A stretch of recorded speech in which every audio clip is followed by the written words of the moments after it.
अस्सलाम वालेकुम तलाल भाई। वालेकुम अस्सलाम। कैसे हैं तलाल भाई? अल्हम्दुलिल्लाह, आप सुनाइए। बहुत बुरे हालात हैं क्योंकि लगता है आज आपने कोई और खबर पढ़ ली। नहीं, इस दफ़ा खबर नहीं पड़ी, इस दफ़ा मैं खुद खबर बन गया हूँ। अच्छा, बताइए। हुआ ये कि मैंने ना कुछ जेनजीज मतलब कुछ बच्चे हैं, यंग इंटर्नीज हैं, उनको रखा अपने पास काम के लिए। मैं उनको ट्रेन कर रहा था मार्केटिंग के डिफरेंट एस्पेक्ट्स पे, डिफरेंट के डिसिप्लिन्स पे। तो एक साहिब है, उन्होंने मुझे एक रिक्वेस्ट फॉर लीव भेजी है। मैं आपको वो सुनाऊंगा, अपने व्यूअर्स को भी सुनाएंगे हम। Hello, sir. I recently had a breakup and haven't been able to focus on work. I'll be taking a short emotional reboot break from 31st October till 5th of November. I'm working from home today, so please consider this as my official leave request. By the way, ये leave नहीं, ये request नहीं है, ये मुझे बता रहा है कि मैं कल से नहीं आ रहा हाँ, ये तो मैंने बता हूँ जी। दिया। Thank you for your understanding and I am going to listen Spotify's sad vibes playlist for moral support. और आगे उसने मुझे 2-3 इमोजीज भेजे। और ये जो लीव आई है ना, मुझे लीव रिक्वेस्ट, ये कोई मेल के थ्रू नहीं आई, ये उसने मुझे व्हाट्सएप पे भेजी है। और आप ऑडेसिटी चेक करें इस जनरेशन की कि इन्होंने कॉर्पोरेट कल्चर को किस डगर पे पहुंचा दिया, कहाँ ले गए हैं ये इसको। आपने जवाब क्या दिया? मैंने क्योंकि जेन जी है, ये अक्सर नाराज़ हो जाते हैं, और फिर मेरे लिए तो क्योंकि एसेट है, मैंने इस पर अपना टाइम इन्वेस्ट किया हुआ है, तो मरता क्या ना करता। मैंने कहा ठीक है, फिर आज ले लो वर्क फ्रॉम होम। और पहले तो ये बताएं कि आप दोनों में से बॉस कौन है? इन दोनों में से मेरा ख्याल है कि ये बॉस है, मैं तो यहाँ पे रखा हुआ है इन्होंने मुझे। It's quite a role reversal है। देखिए, Exactly. मैनेजमेंट के अंदर जो है, अगर आप किसी ग्रीफ के अंदर हैं, आप किसी सदमे के अंदर हैं, तो उसमें कुछ ऑथेंटिकेटेड लीव्स होती हैं। जैसे कि you can get a leave for paternity, ठीक है। पहले मैटरनिटी की लीव थी, अब आपको पैटर्निटी की लीव मिल जाती हैं। आपको कोई सिक लीव मिल जाती है, आपको कोई। लेकिन असल चीज़ यह है कि if he suffering from a grief, तो फिर इनको तो जो आपके या तो ऑफिस के साइकोलॉजिस्ट होंगे या किसी और जगह पे इनको साइकोलॉजिस्ट के पास जाना चाहिए। आप ही हैं, ताकि आपके जाके पास ये भेज देता हूँ। मोस्ट वेलकम फिर ये आपको कहेगा कि मुझे एक सेंट इसने को वर्ड लिखा था, इमोशनल रीबूट ब्रेक चाहिए इसको। तो इमोशनल रीबूट कैसे होता है? उनको इनको बेसिकली ग्रीफ रिकवरी चाहिए। ग्रीफ रिकवरी इनको इस सदमे से कि ये मेरे साथ जो धोखा हो गया है, ये जो मेरा ब्रेकअप हो गया है, तो वो है ना गाना आपने सुना होगा, मेरे सैया जी ने आज मुझसे ब्रेकअप कर लिया। तो ये जो ब्रेकअप ये है, सीरियस ले गए भाई उसको। इसके बाद जो है वो सीरियस आप भी इस टाइम स्पीचलेस हुए, मैं भी स्पीचलेस हूँ। लेकिन इसका क्या, ये क्या होगा, हमारे कॉर्पोरेट कल्चर का क्या बनेगा? और ये कॉर्पोरेट मेंटल मैं आपको बताऊं, कंपनीज के अंदर ना अब इन चीजों की गुंजाइश जो है वो पैदा होना शुरू हो गई है। पाकिस्तान के अंदर ये कल्चर नहीं है। सर, मेरा एक दोस्त है, मैं आपको अभी बताता हूँ, पाकिस्तान में ही है, यहीं पे हमारे ऑफिस के साथ ही एक बड़ा ऑफिस है, मतलब पास ही करके, टेलीकॉम सेक्टर में हुआ करता था वो। उस भाई ने ना, उसकी शादी हुई तो अब वाइफ एक्सपेक्ट कर रही थी, उसने डिलीवरी की डेट्स में ना पैटर्निटी लीव के नाम की कोई चीज़ सुन ली। हमें क्या पता, हम तो मिलेनियल लोग हैं, हमें मतलब किसने क्या बताया कि पैटर्निटी लीव भी होती है। तो उसको उसके ऑफिस में किसी दोस्त ने सजेस्ट कर दिया, जो उससे बहुत ढेर सारा जूनियर था, कि यार तुम why don't you take a paternity leave for a month और 2, go and have time with your wife and your kid. और भाई साहब ने ले ली पैटर्निटी लीव। वापस आए तो टोटल उन्होंने, मेरे ख्याल है वापस आने के 2 हफ्ते तक ऑफिस में काम किया होगा, पीछे बेड़े गर्क हुआ हुआ था काम का। मतलब कोई चीज़ सीधी नहीं चल रही थी। 2 महीने एक बंदे ने लीव ले ली है, तो वो ऑफिस का काम कहाँ गया होगा? आप एक दिन छुट्टी कर लें तो आप एक हफ्ता पीछे चले जाते हैं। इमेजिन, एक बंदे ने 2 महीने छुट्टी कर ली पैटर्निटी लीव के नाम पे। तो आप अपने, हमारी जो ये जनरेशन है, अगली जनरेशन जो है, जेन जी जो है, ये अपने करियर के साथ क्यों इस तरह खेलती है? बेसिकली ना, इनका जो कंपटीशन है वो वेस्ट के साथ है, अनफॉर्चुनेटली।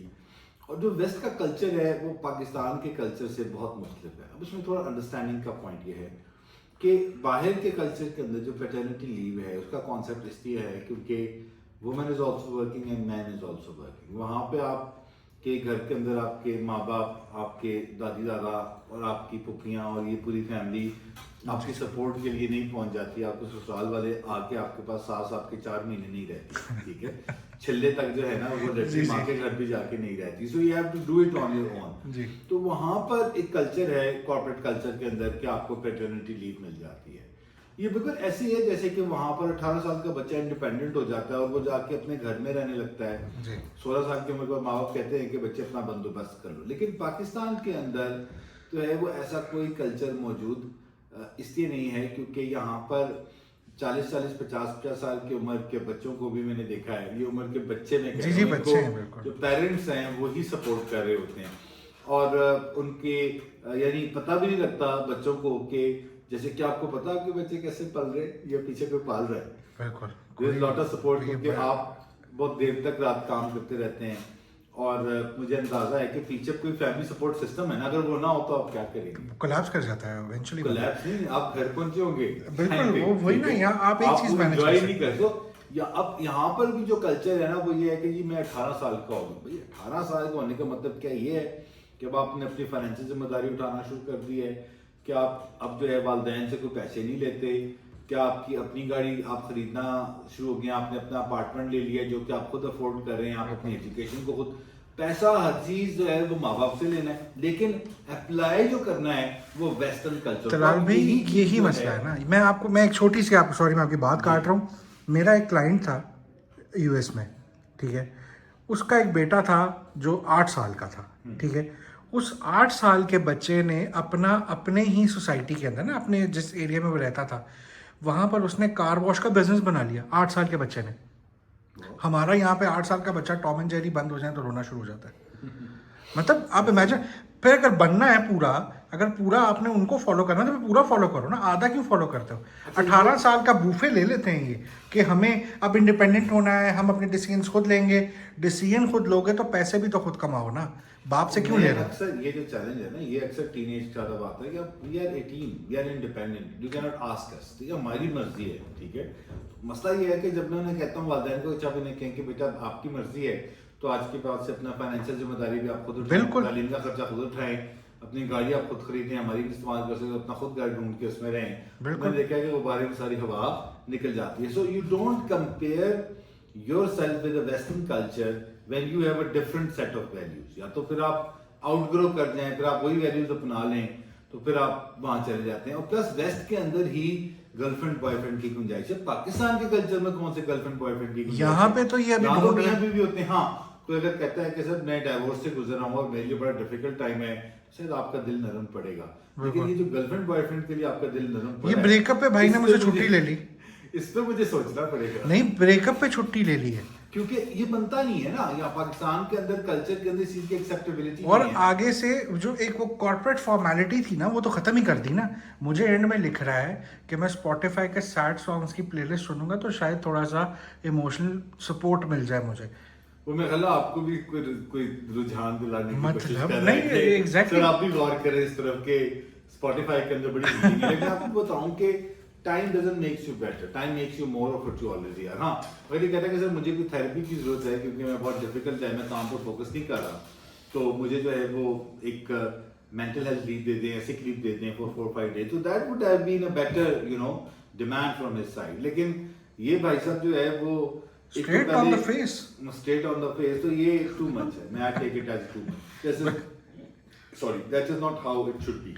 मैं पहले जब मैंने पढ़ा तो मैं थोड़ा सा ऑफेंड हुआ। मैंने थोड़ा सा अपने बारे में सोचा कि मैं कौन हूँ और ये कौन है, और फिर उसके बाद मैंने लेकिन रोड रिवर्सल तो हो गया। हाँ, आखिर में मुझे ओके लिखना पड़ा, प्रूफ लिखना पड़ा। मैं उसको क्या कहूँ इसके बाद। आपने कहा कि कहीं टूटा हुआ दिल का लड़का जाके कोई अपने बाजू पे स्क्रैच ना कर ले। हाँ, मतलब इसी सदमे में कि एक तो जो गर्लफ्रेंड ने दिल तोड़ा, अब बॉस ने भी दिल तोड़ा। इस जनरेशन से तो कुछ बैद नहीं ना।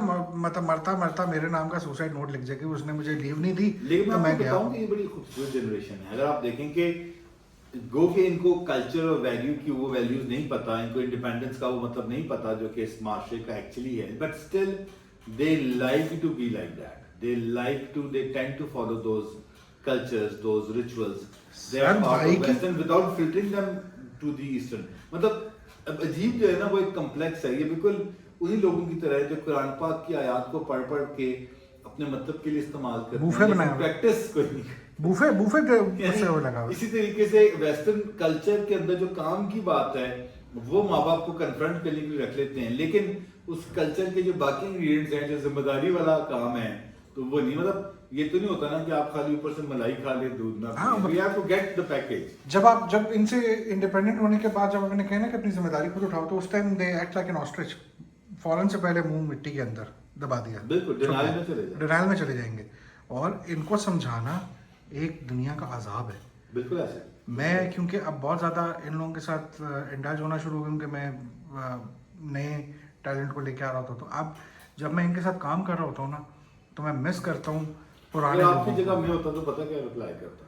क्या करते हैं आप बताएं। मैं इनको ये रिप्लाई करता, पहले तो मैं इनकी फीलिंग्स को एक्नॉलेज करता।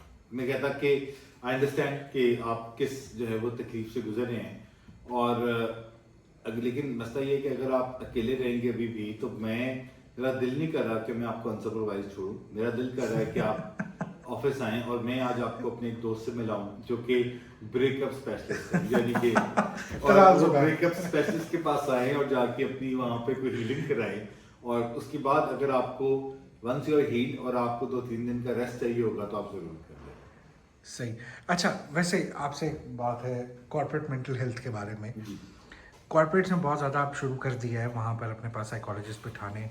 उनका एक पूरा डिपार्टमेंट है जो मेंटल वेलनेस के ऊपर काम कर रहा है। बहुत सारे अच्छे कॉर्पोरेट्स करता है, बट ये भी बहुत ज़्यादा कॉमन नहीं हुई चीज़। आपको नहीं लगता कि लोग इसको एक्सप्लॉइट करना शुरू कर देते हैं? मतलब कि भाई कोई भी मसला नहीं भी है तब भी उसको बना के और वहाँ से सिक लीव ले ली और निकल गए। देखिए, आपके पास कॉर्पोरेट कल्चर के अंदर ना 10-11 तो कैजुअल लीव होती है। कैजुअल लीव का मतलब ये है कि भी मेरा आज काम पे आने को दिल नहीं कर रहा तो मैं छुट्टी करना चाह रहा हूँ, इसकी भी गुंजाइश है। सिक लीव के लिए तो आपको कुछ ना कुछ मेडिकल साथ शो करना पड़ता है कि आपको किसी डॉक्टर ने कहा है कि आपकी तबीयत ठीक नहीं है। उसके अलावा आप इमरजेंसी लीव ले सकते हैं, ठीक है। तो उसके अलावा आपको फोर्स लीव भी मिलती हैं कि भाई अगर आप महीने के लिए या 15 दिन के लिए, बैंक्स के अंदर ये कल्चर होता है कि आप जाएं, ऑफ पे जाएं, ठीक है। और उसके 2 फायदे होते हैं। एक तो ये होता है कि अगर आपको एंकी पैंकी कर रहे हैं बीच में तो वो चीज़ खुल के सामने आ जाती है, और प्लस ये कि आपको एक रिजुविनेट करने का टाइम मिल जाता है अपनी तवानाई को इकट्ठा करने का। तो ये देखिए गुंजाइश तो मौजूद है, और मुझे अंदाज़ा है कि जिन साहब की आप बात कर रहे हैं ये जनरली ऐसी छुट्टियां नहीं करते हैं, he is quite a workaholic, ठीक है। लेकिन क्योंकि अब दिल बर्दाश्ता हैं, दिल टूटा हुआ है, तो मेरा ख्याल है कि ही नीड्स हेल्प, उनको थेरेपी पे आना चाहिए ताकि once he is recovered from that then he should go for a leave. बहुत बहुत शुक्रिया दलाल भाई इस बारे में बात करने के लिए और थोड़ा सा मेरा दुख बांटने के लिए। और उम्मीद करते हैं कि भाई जो ब्रेकअप में गए हुए ये इस ब्रेकअप से बाहर आ जाएं और 6 नवंबर को वापस आ जाएं। बस ये दुआ करें कि अपनी मेकअप के से पहले ही बाहर आ जाएं, ऐसा ना हो कि ये मेकअप करके आए। चलो, बहुत बहुत शुक्रिया। Thank you.